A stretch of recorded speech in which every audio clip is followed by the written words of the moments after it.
Hey, what is going on? What's up, everybody? Welcome to HBCU Homecoming, the Homecoming podcast, where we talk about all current news, good, bad, controversial, what's going on with students, alumni, sports, everything. Everything you could think of. This is what we talk about. And you come here for some good stories, good HBCU love and pride. Also, you can catch us on anywhere you can get podcasts at Apple, Spotify. Google is now YouTube, guys. So when you look at our YouTube, you can also look at our podcast as well. They combined it into one. And iHeartRadio. There we go. Don't leave me in wait like that. Don't do me like that. I like to say the last. Okay. It's fine. It's fine. I appreciate the energy, JT. You are electric. That was the best intro yet. So you're gonna have to top that next week. So I hope I know you know what you set yourself up for. You can't go back after that. You can't go back. It's only forward. You got to build off of that. But happy Thursday. Happy Thursday. How's your day going? How's your week going? JT, I haven't seen you in a whole week. I went to Dallas and you still have no hair, so that didn't change. But yeah, what's been going on with you? Oh man, this week has been going good. Actually, last night I went to a mentoring program that I'm going to start being a part of through my fraternity grad chapter, and it's going to be the other local grad chapter that we're working with does a program called Manhood 101, and they do it through high school. So we're going to do the middle school to kind of bridge the gap, and it's just mentoring young men and just helping them believe in themselves. Okay. You got a little each one teach one. Yeah, Lean on me. Put the chain on it. No, I love it. No, I really do love it though. That's what's up. Sorry, Lean on Me is my movie. Like I quoted. Nah. I love it. Yeah. I love it. Oh, Lean on Me. You smoke crack, don't you? Like Jesus. Right. He was so raw. He was out of control. But that's one of those classic movies. Every time it came on TV, I'm watching it. And I know all the words, and I know what parts are bleeping and cutting out. I have Lean on Me on DVD. Yeah, I have Lean. It's just kind of one of those nostalgic type of films. It's one of those. All right, so I grew up in a nice household, and my parents. That's good. We were forced to watch certain Black movies. There was no escaping. Jungle Fever and Do the Right Thing and Lean on Me and the Temptations movies and the Five Heartbeats. These were staples in my house. Yes. And one day when I have kids, they will be watching the same movies. I honestly feel like, and I feel you on that. They have to. Yeah. But it's interesting to me, just the progression not progression, just the evolution of Black TV and film from the 80s and 90s and where it's at today. And one of the topics we're going to be talking about today is this will be the 37th. Yeah, in September, 37th year anniversary for A Different World, which aired in 1987 and it ran for 6 seasons. So when I'm thinking about A Different World, because we've touched on it briefly when we were talking about influences of TV shows that showed HBCU sweatshirts, and we touched on Martin. He was always wearing some HBCU sweatshirt. We touched on Queen Latifah and Living Single. She was always also wearing some type of HBCU sweatshirt or paraphernalia, and the impact that A Different World had and the totality of Black TV at that time in the 80s and 90s. It's something that it fell off in the early 2000s, and I haven't seen it ever since. So when you're talking about all those films that you watched in your household, it made me think of A Different World. And one, will we ever get a TV show like that or that impactful where it showed Black people like multifaceted. Like there were so many different type of characters on a different world, and it touched on the geeks and like, you know, the wealthy Black people and just everything really.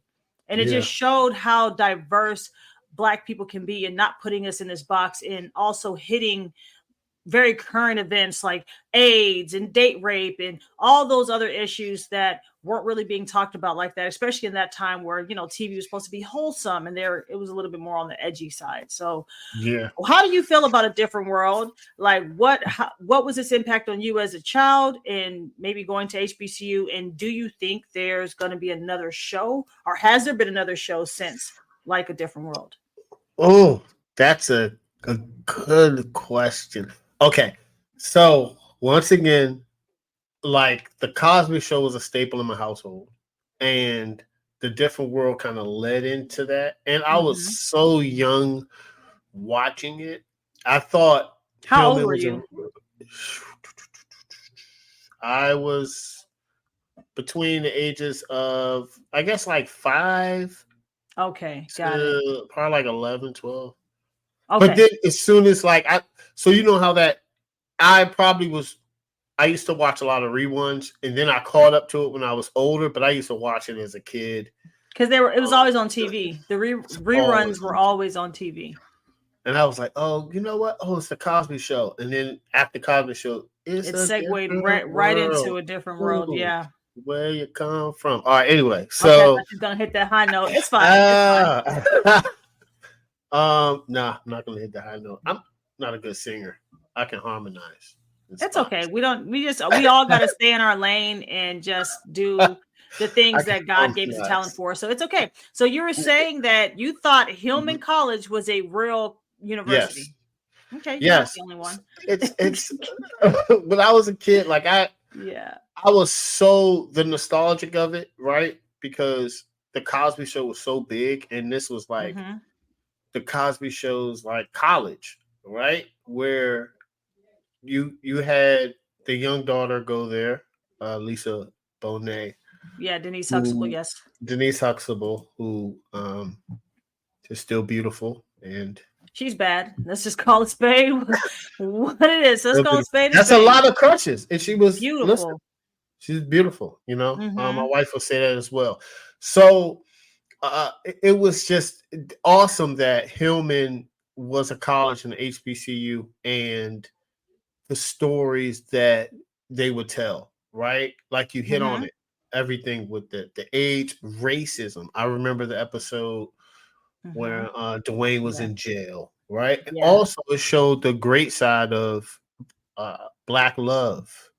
Yes. You know? Yes. Friendship, going through the up and downs. And man, I missed it. Actually, in our wedding photos, our engagement photos, we both had Hillman College shirts on. That is so cute. I love that. I love that. Because it's everybody knows what, not everybody, but like if you like grew up around the time that we grew up, you know what Hillman College is, and you know about The Different World.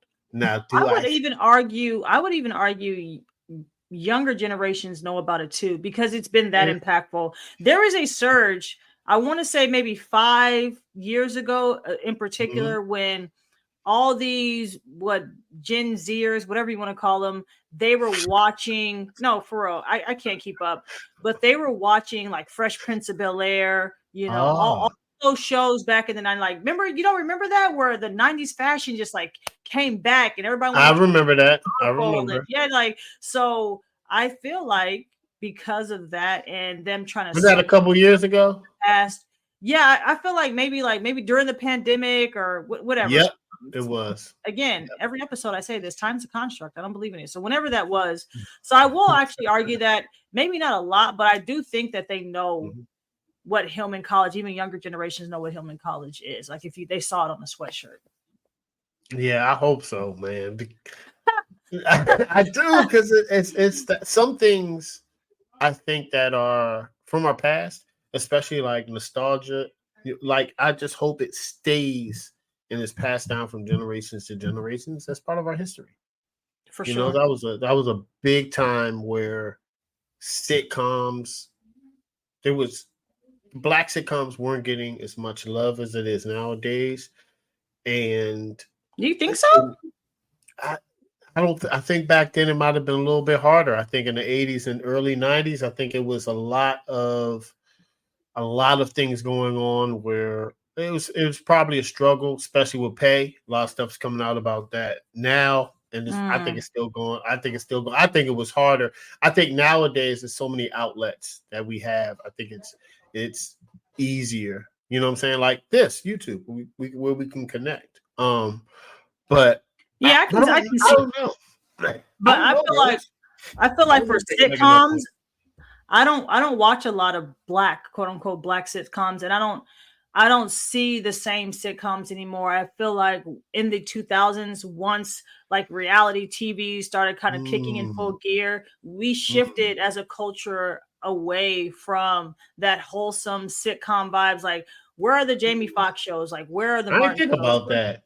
Where are all those actual shows? So for me, when you say it's more popular now, I don't see that. Like, I barely watch. Like, I don't watch any of the Tyler Perrys. I don't really like all that, dating or relationship type drama shows that are prevalent now on TV One or BET. It just looks mad corny to me.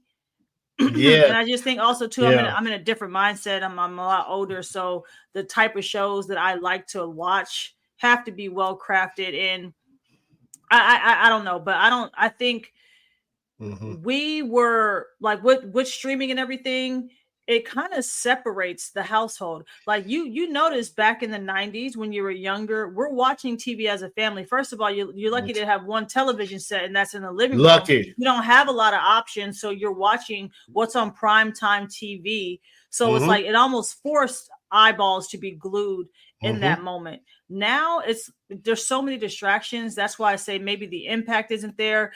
I think I didn't even really watch Dear White People like that. You remember when Dear White People was the thing on Netflix? It really wasn't my cup of tea. I didn't really get into it, but it did get good, reviews. It did garner some type of viewership because people were talking about it. But I personally didn't get into it. I think you're right on that. I can't remember the last time. I'm not a sitcom guy. I am. It depends on what it is, but I'm very careful of what I watch and when I watch it. I don't watch a lot of TV.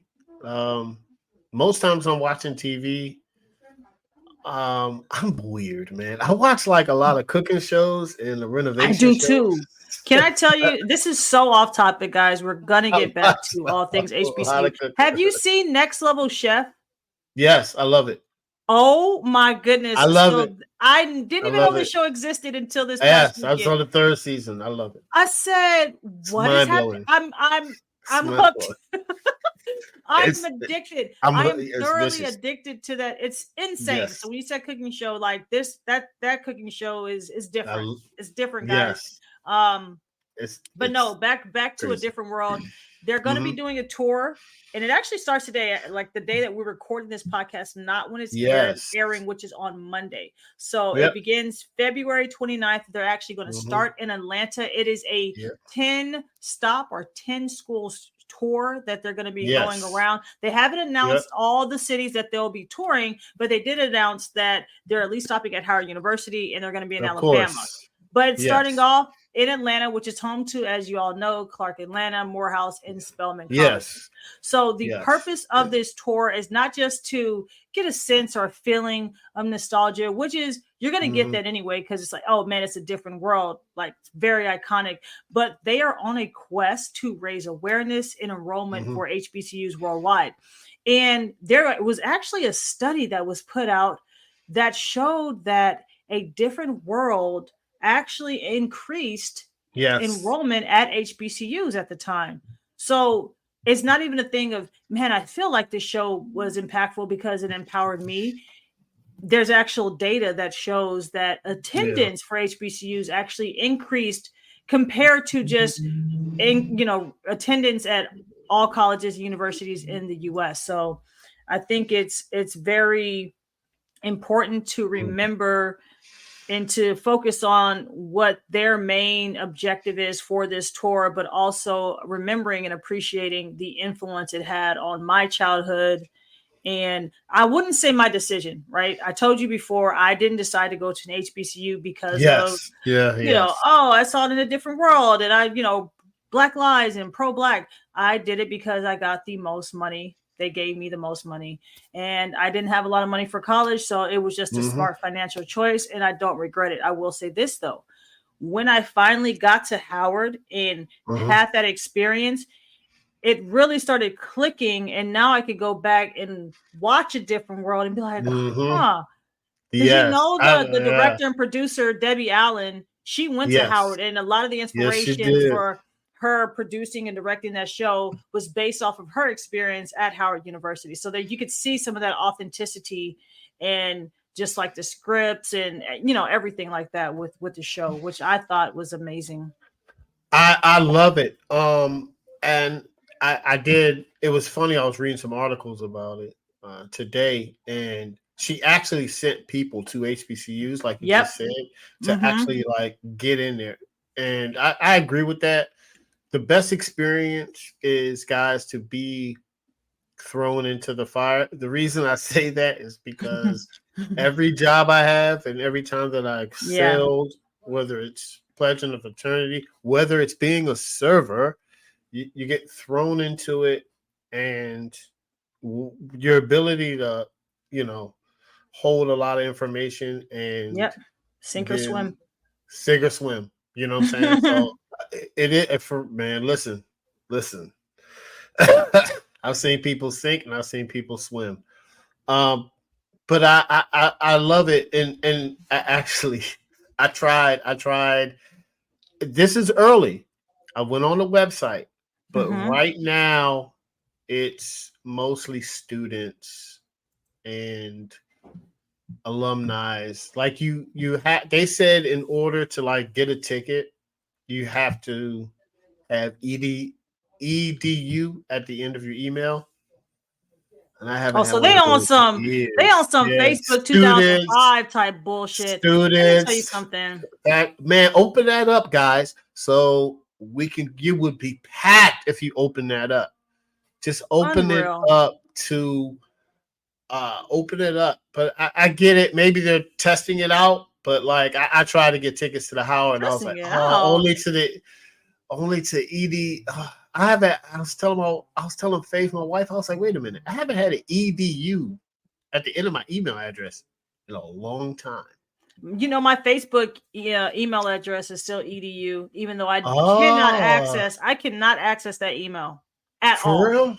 Yeah, it's still EDU because back in the day, because you had to be at college. EDU. You had to be at college to actually be on Facebook. Yeah. But yeah, so I still have that, but I don't have access to it at all. And do you mean to tell me because I went to college and HBCU in the early 2000s, now I can't? What? You know what? It's fine. let them have it. Let them have it. I'm not even gonna fight them. It's fine. I don't even care. You stop. It was very successful. You know what? I'm not even gonna go into it. I hope it's really successful and it promotes awareness and it accomplishes what they are, setting out to do. I do truly hope that comes to pass.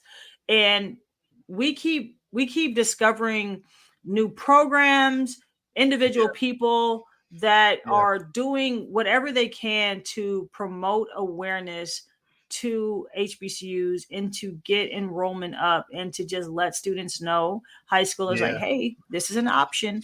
So this is another thing that's gonna have a lot of impact, because I know just the popularity of that show, people are going to be watching, and then it's going to be that thing like, oh yeah, I remember A Different World. And, like, come on. And look at the audience now, right? The people that watch that, us, we're now of the age where we should have kids. Some of us don't. I don't have any kids, but I can imagine, buy tickets.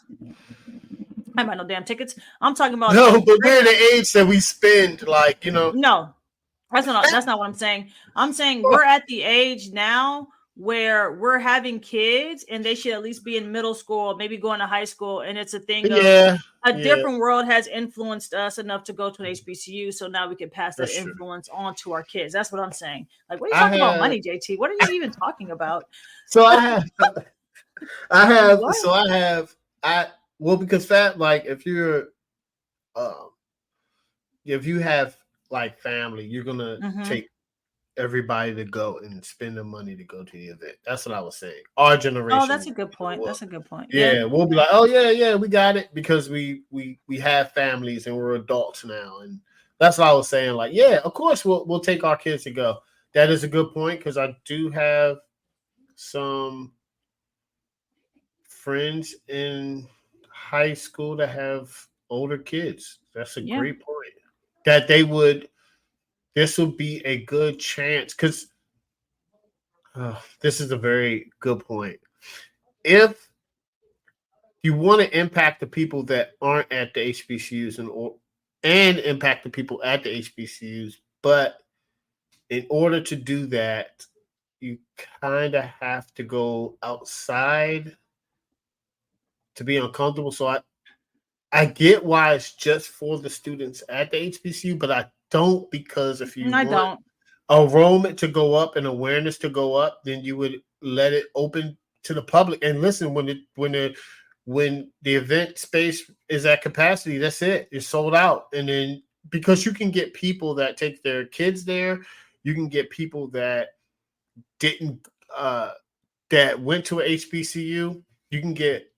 You can impact so many other people that are our age that are like, oh, you know what?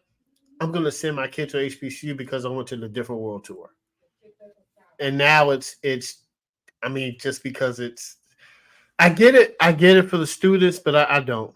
I'm actually getting sick of it because I'm getting sick of it because it's like, damn, bro, like we didn't, and it's dope that these kids are getting all these opportunities. Yes. But I just feel like, God damn, where were y'all motherfuckers in 2005, 6, 7, 8, 9 when I was in college, and these are the type of events that I would have loved to attend. Now as an adult, I'm looking at these things, I'm like, damn, I can't even pay for the price of admission because it's not even open to me. Like, these kids aren't even going to appreciate it anyways. You know what I'm saying? But maybe it's the thing of like the optics of, okay, we're filming a Different World Tour and we're surrounded by actual HBCU students, which our TV show was kind of based off of. Maybe. Past that, I don't care. But again, I really do wish them the best and success. And I mean, hey, attendance has been on the rise year over year for a lot of predominantly Black college and universities, which brings us to our next topic, which is a little bit controversial for some, not for me. There was a clip that resurfaced of David Banner at the Revolt Summit, and it was filmed in 2021. So this isn't a new clip. This didn't just happen. He said this in 2021. You can find it on X, Twitter, whatever you want to call it. And it's also on HBCU. Be careful. Pulse. They call it X for a reason. Rated X. No, it is. I see porn on. I had to delete it. On Twitter. This is not even pages I follow. I'm seeing porn. I said, what type of algorithm? Anyways, so. It's wild. Wild West. But there was a clip where he was very passionately speaking in regards to Black people. And this is me not quoting him, just a summary of what he said. Black people are the only people that send their best and brightest to white universities. And then you get mad when these football and basketball players end up dating and marrying white women. He also stated that going to an HBCU shouldn't be a choice. It should be the only choice, essentially. Like, going to an HBCU should be the only option that people have, and they shouldn't go anywhere else, right? And that's kind of where the clip ended. Yes. And it received over 1 million plays thus far on Twitter, and thousands of comments and lots of retweets, and people were upset.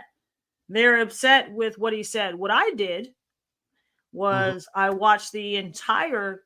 There we go. That's what I did too. I found the Revolt Summit video, and he was on a panel, so he didn't speak for very long. It was a 33-second clip that was on Twitter, but what I got from his entire spiel was one, the panel was on police brutality. Yes, it was. We have to remember what time it was in 2021.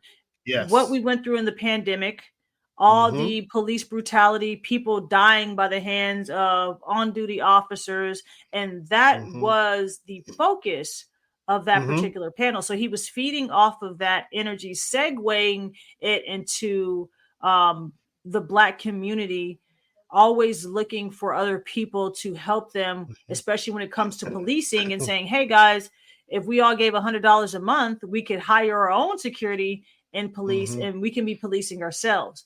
And he touched on more so putting the power back in our hands, because we do have the finances. We can't cry broke, and then we're like pouring bottle challenges, and we're all wearing designer. We're taking trips. We're after paying and affirming every fucking thing, and splitting up payments so you could be dripped out. Like, come on, guys, we know what it is. So affirm is wild. After pay whatever, pay all of it. Pay quadruple. Never mind. That's a different financial conversation. But it's interesting that the clip ended right when he said going to an HBCU shouldn't be a choice. It should be the only choice. He immediately said after that, or you can go to a PWI to gain whatever knowledge that you need to bring it back to your community. Yes. So he also said that. But with that being said, JT, how did you feel about that clip and the whole Revolt Summit speech that he gave? All right. So the first thing I did, because guys, we do our research and we talk about this. We don't. I try to read multiple sources, because I do the same with sports. Because it's listen, guys, when you look at one thing and then you look at two things, your opinion is formulated. You need to look at multiple things and look at things in its entirety, especially nowadays, because if you didn't watch the whole interview and you watched the clip, now you understand why it got that many views. Now, if you go back and watch like me and Rose did, right? Watch the entire clip, because when I heard the snippet, I was like, dang, well, we're not the only community that sends our kids to other colleges. Right. And then I watched the whole clip and said, I get it. It's telling a story. And the clip is just that part of the story. It's the story begins with police reform, and he was actually talking about this town in New Jersey, and it was called To 10 Fearless in Camden, New Jersey, and their homicide and crime rates went down because they were able to police themselves. And then he went into how if we could save $100 a month, you get 30 people together, that's 360 a year, we can put back into the community and ourselves. And then he talked about these young Black men who graduated law school, who were lawyers, and he said he failed you. And then the snippet with the HBCU came, where he was like, we should be sending our own kids. And the reason I agree with what he says, because in its totality, he's talking about us feeding into ourselves and giving back into our community. Right. And like you said at the end, he says, you can go to Harvard, just come back and build. That's it.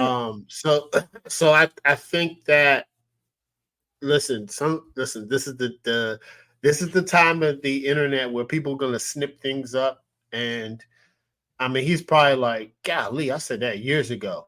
And it's not even the whole clip.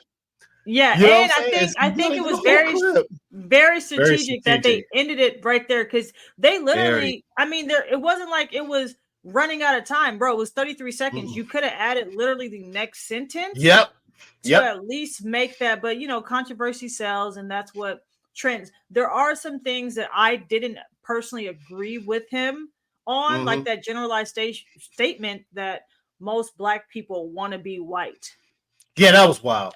When he said that, I was like, "What? What is he talking about?" Yeah, I was like, calm down. He said some wild stuff. No, he was saying some stuff. I'm like, I don't agree with that, and I kind of try to stay away from like generalizations to that degree, because where are you basing this off of? What data do you have that shows that, you know, people like most Black people are want to be white or trying to be white, especially and the Black people I hang around. Yeah, and especially in the toxic, like, rap and hip hop culture that is glorified to this day. You'll see most white kids wanting to be Black because they're basing that off of hip hop and rap culture. That's the first thing. The other thing that I took exception to was the fact of him getting on Black people like, hey, you don't even want to stay in the community. Once you get money, you dip. You goddamn right. Imagine me. A millionaire on Alabama Avenue where gunshots are ringing. Have you? I'm going to get robbed every single day. You're going to get robbed. So it's not, and that's the thing. It's not a thing about wanting to get away from Black people. It's wanting to get away from a certain type of Black person. I would love, especially from the experience I had at the HBCU, which I miss to this day, being surrounded by educated Black people. I would love to find a community of educated, affluent Black people that I can raise my kids in, or just a diverse community. I would not want to be in a community that was affluent and white, all white. I don't want that. That's uncomfortable. Nope. I would not want that at all. Very uncomfortable. Very uncomfortable. So you know, it's like a lot of Karens. What do you want people to do though? You stay in the hood, and somebody's going to be ignorant enough to rob, kill you, take what you have, even if you're trying to live just a modest life, you know. And why do you why should you even want to do that? Like, if you want to try to bring home groceries to your family, even if they even have the housing that you would like because you've afforded this lifestyle. So what are we actually talking about right now? I've lived in the suburbs in Sugar Land, and then I moved back to Houston. I hear gunshots almost every other night. I don't like it. Gunshots, cars speeding off, gunshot war where somebody's shooting and then somebody shoots back. So I'm hearing all this stuff. Take me back to Sugar Land, Texas, please. Yeah. Huh? I'll live amongst the Indians and the Asians any damn day. Because people, at the end of the day, especially if you work hard for your money, you want peace, and you want peace of mind when you come home to your domicile, period. So that was like certain things I didn't agree with, and I understood his point and what he was trying to say. Like, it still holds weight as far as like what you were saying, us pouring back into our own community and strengthening our community. But the fact that you're saying, hey, and we promote HBCU experience. We promote and we want more awareness for HBCUs. Yes. That's why we have this show. Like, we want people to know and see the goodness that HBCUs can produce. At the same time, it cannot be the only choice. We have stated time and time again, there is lack of funding. There's lack of resources. Sometimes, I don't know, maybe the HBCU doesn't have the major that you want to major in. You're going to be forced, or maybe you didn't get enough money. The roles could have been reversed where Baylor gave me more money than Howard. I would have went to Baylor, because last time I checked, David Banner, you weren't going to pay for my education or all these kids. And then out of the millions of African Americans that go to college every year, I don't even think there's enough HBCUs to handle that need of enroll. Like, we don't even have the space. So it cannot be the only choice for African Americans, because there's not enough schools, there's not enough classrooms, there's not enough seats, there's not enough teachers to teach every single Black or African American student. If they were to try to go to an HBCU, they'd be at capacity and over. Like, we can't, it sounded nice. It's like, oh, it's the only choice. Like, you felt empowered to say it is not the only choice. Yeah. Yeah, what are you talking about? Maybe for athletes? Maybe are you talking about just for athletes? It's the only choice to go to an HBCU? No. Nah. Yeah, and I agree with you on that. It was wild when he said that Black people want to be white. I don't know that, because I haven't hung out with any Black people that want to be white. All my Black friends are blackity black. Right. Some would say niggas. But anyway, like, so I don't understand that. I think I don't understand where that came from. And also with the HBCUs, right? There not only there's a lack of funding, there it's so much systemic hurdles that we have to go through. Mm-hmm. And we need so much resources and community and put back into HBCUs so they can get the programs, so we can, the football game. Listen, put back into the school so the school can put back into the kids, because kids can put back in the communities and put back into us. That's how it's supposed to work. And you can't, the blanket statement of, I get it, and I heard this other guy, I don't know what his name was, and he said the same thing. Just force black kids to go to HBCUs. How about this? The first thing is, if you want somebody to go to HBCU, start mentoring the youth. Right? There it is. That requires no money, time. Right? Right. 2, give back to the HBCU. How about you go to a home game, a home football game, or a women's basketball game? Go. That's how you will give back. Don't say blanket statements of all black people should go to HBCUs when you need to be doing the little things and the small things, because those small things can have a huge impact on the HBCUs, so we can get those majors. If a young black kid, and we talk about it all the time on here, guys, the hockey player, whole family went to the HBCU, but he couldn't go to HBCU because he didn't have hockey. Period. Like, so what do you want him to do, David? I'm playing. What do you want him to do, Mr. Banner? In all seriousness, what do you want this man to do? So you want him to just skip out on his dream because it's not an HBCU? No. Or how is he going to pay for college? Because I'm pretty sure he's like a sports scholarship, right? It's an athletic scholarship that's assisting him in paying for this higher education, which is not free. Last time I checked. Yeah. So it's like, it's just the little things. You know what I'm saying? And I understand it, and I get it. At that page, I always follow them, and they cut it right. They were very strategic. They're super sick. They're super sick for that. They're super sick for that. We're talking about it.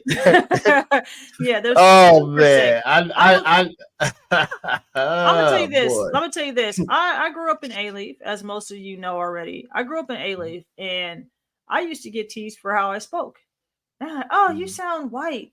I said, oh, I'm sorry, I enunciate things, and I'm well read. You know, so it was, and it felt like an attack, but it was never a thing of me, I'm trying to speak white or I'm trying to be white. Hell no. Anybody trying to get teased like that? I just couldn't pronounce the words cool. Like, I was a geek. Like, I don't know, how else to move in that environment. So I don't know. I didn't appreciate some of his comments, and it made it seem like Black people can only act a certain way. If you're acting a different way, then you're trying to sound white, or you're trying to act white. And I don't think that's it at all. I mean, you see what I have behind me, Tanjiro. I watch anime. You play video games. You even said you're a nerd. Like, everybody can't fit in this box. And that was the thing when we just talked about a different world. It let us know, like, Black people and just people in general. Right? Everybody's different. You have your own interests. You have things that you gravitate towards. You have majors you want to major in. And that's just the reality of the situation. So I don't know. I get where he was going, but I just don't think right now HBCUs are equipped to handle the needs of the African American community in its entirety. And I'm not even asking them to do that. What I would love for everybody to get this HBCU experience, right? But I just know it's not a reality.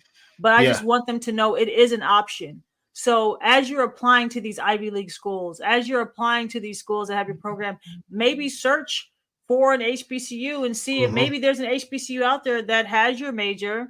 Yeah. That checks off the boxes of your needs. Like, that's my only like true goal, but I'm not going to ever knock somebody for going to a PWI or Power 5 school. Like, not at all. What if this guy, like, because you got to think about these athletes, some of them, not all of them, some of them, they come from a poor family. They're looking at this as this is my golden ticket. So yes, you can take a chance and go to an HBCU. You might get the exposure. If, like they say, if you're good, they'll find you. But sometimes we can't negate the resources, facilities, and the eyeballs and the attention that these top players going to one of those Power 5 schools. Like, it's day and night, bro. It's day. Like, we just have to be real about the situation. I have to be real. And before we go on to our next point, Shannon Crowder from the Pivot, when he was on I Am Athlete, when he brought this up, because Dion was at Jackson State. He was still at I Am Athlete. He was like, I mean, I'm understand. He was like, listen, I went to Florida because they had the facilities, they had the money, and I had a chance to go to the NFL. That's a thing. That's a real thing. That's a real thing. And you can't. And when he said it, I was like, I get it. Right. I was like, oh, good point. I get it. I totally get it. Or you could do the best of both worlds. Like my cousin, shout out to Missy, my cousin, right? She went to Florida, graduated, then went to Howard Medical School. There you have it. That way. You can do it that way. I think the main thing is understanding that there is a bigger, like a Black community, and just finding ways to give back. Like you said, man, just mentoring. Like, you don't have to like go crazy. Like, just a small thing. Like, man, I need to just mentor to some underserved youth in this community, even if it isn't your community. Like, let me go to this community because I know they're in need. I would never in my life move back to A-Leaf. No way. But there are programs, there are initiatives that I would love to start to give back to that community. If that makes sense. So I'm not moving back to Southeast. I'm not moving back. I don't know. Exactly. It's too crazy. I love Southeast. I love it back. I love no shout Southeast though. I listen. You were around there too. I loved it, but no, it was crazy. It was crazy. It was a very interesting time, guys. If you don't know, I don't ever suggest. I don't ever suggest moving to the hood. You know what I'm saying? Don't ever suggest it. If you have to do it, it's an eye opener.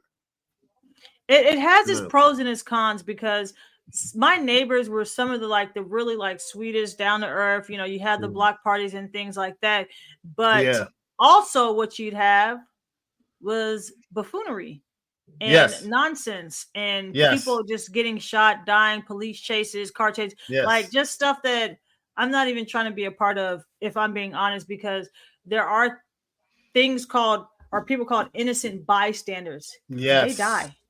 Yes. And they get injured and they make the news in not a good way. I told you, I saw it was 7 o'clock in the morning. Somebody was shooting up the damn bus stop. Kids and older women were waiting for the bus to go to school and to work. Like, I'm okay, David Banner. Like, I won't go back. I can't.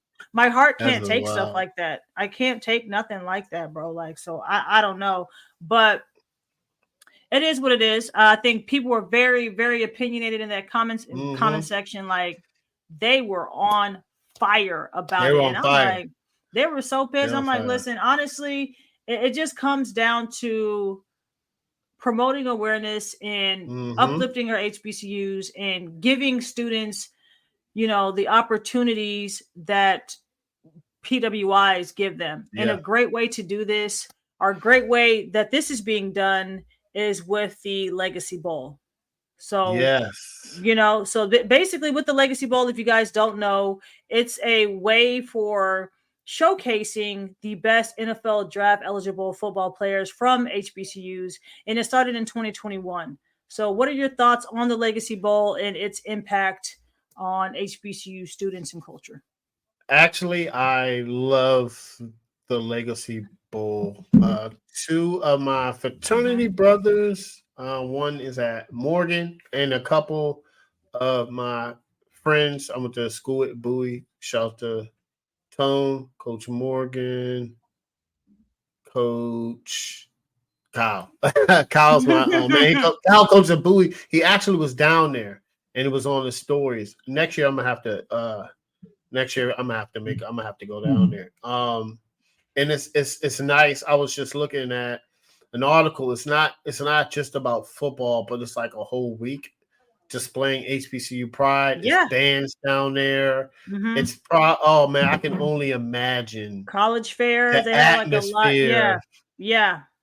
Oh man, they had like career, not a college. They had a career fairs. They had a career fair, over 1,500 participants, and they had about 57 HBCU schools, 106 of the nation's top employers. So it was like a way to bring meaningful jobs to HBCU students.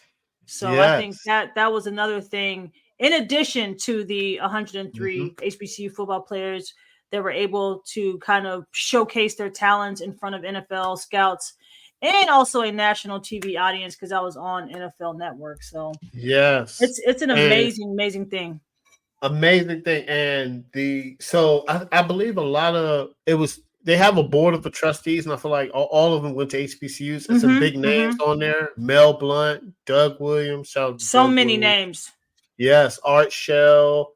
Art Shell went to Eastern Shore. Doug Williams went to Grambling. You know what I'm saying? William Lanier. These are all like Hall of Famers. And the team names is Gaither, who is a legendary coach from Florida A&M, and Eddie Robinson, who is, of course, legendary coach from Grambling State. And also, Rose, did you know? Okay, so the two coaches were Larry Scott from Howard, Alvin Parker from Virginia Union, and then that was on. Yeah, they had two head coaches per team. Yep. And then you had, for Team Robinson, you had Coach Chenise Berry and Bubba McDowell. And shout out the number of players. It was 6 from Howard, Rose. 6 from Howard. That's what we do. That's just what we do. Shout out to Bowie State. We had 2. You already know what it is. Let's go. We in there. Bowie, you in there, baby. You in there. I know. We just lost though in the CIAA tournament. We just lost in the basketball. It'd be like that sometimes. Can't win them all. I can't win them all. But the Legacy Bowl is awesome. It's in its 3rd year. I think they said this year was the biggest. They actually said they broke attendance records this year. Yes. Yeah. So it's growing year over year. It's definitely positive growth. I love it. Yeah. I'm going next year. I'm serious. I know Kyle. He's the head coach from Bowie, and I'm gonna be like, the next time I see him, I'm gonna haze him up and tell him I need to go down there. So next time I'm gonna go down there. For sure. And these are the little things we always focus on, and we're always pondering what will be the factors that will level the playing field and bring HBCUs to the level of PWIs. And that question is so loaded, and it's so hard to answer because it's not one thing. What I've noticed as we started this show, every single week, it's something new, right? Something that a new partnership, or a new scholarship, a new fellowship program, Spike Lee, so it's all these different components that are pushing the needle. So now when I think about that question, what's going to be that equalizing force? It's not going to be one thing. It's going to be all these things moving us towards that place of where we will be well-funded one day, where we will have endowments over $1 billion. You get what I'm saying? Yes. Where we will offer all these majors. where we will have, athletes being able to showcase talents, and not just the NFL Combine, but, a multitude of ways where the spotlight and the shine will be on HBCU schools. So I think it's a road that's it's going to take some time. It's a bumpy road, right? It's not paved in gold. It's just one of those things where, like, hey, we got the NILs. Okay, that's one thing. Now we have this. Okay, that's another thing. Now we have, so it's going to take just inch by inch. We're getting there, and it kind of doesn't seem like that, because it's like, man, their facilities are just so much better. Oh man, they have all these opportunities. Man, their endowments this, and man, look at how their alums give back, and X, Y, and Z. It's like, it's okay. We getting there. We gonna get there. Yeah. Yeah. I think we tend to forget how far we've come and how close we still are to the past. And I don't mean mentally. I mean literally. Yeah. Like, just happened around the corner. Right. The red lining was just there, guys. Bro.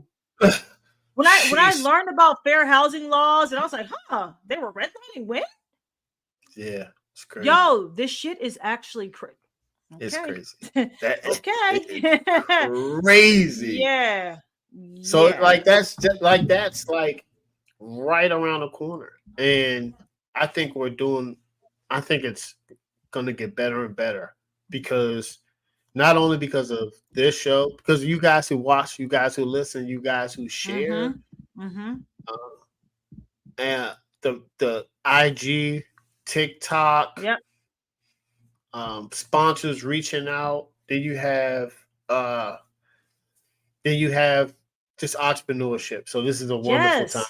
Yes, wonderful time. And I am so happy we have the opportunity to not only experience it, but to deliver the news and just to share our opinions with everybody listening. Yeah. I mean, it's a blessing. Like, this is the best time. Like, sometimes I get so irritated, like, dang, man, I wish I'd go to college in the 90s, or I wish I was, older. Or I used to always think that, I'm like, man, because don't nobody party no more, no clubs, ain't nobody dancing, everybody's on their phones. So but we are in a great time right now. I feel like, especially being a millennial, like, we were alive in a time before the internet, and now with all this AI technology. So I feel like we're juxtapositioned at the perfect time and moment for what we're doing, which is letting you all know the latest and greatest at HBCUs, man. Yeah. Yes. I love it. I love it. I love it too. So, all right, guys, we are out.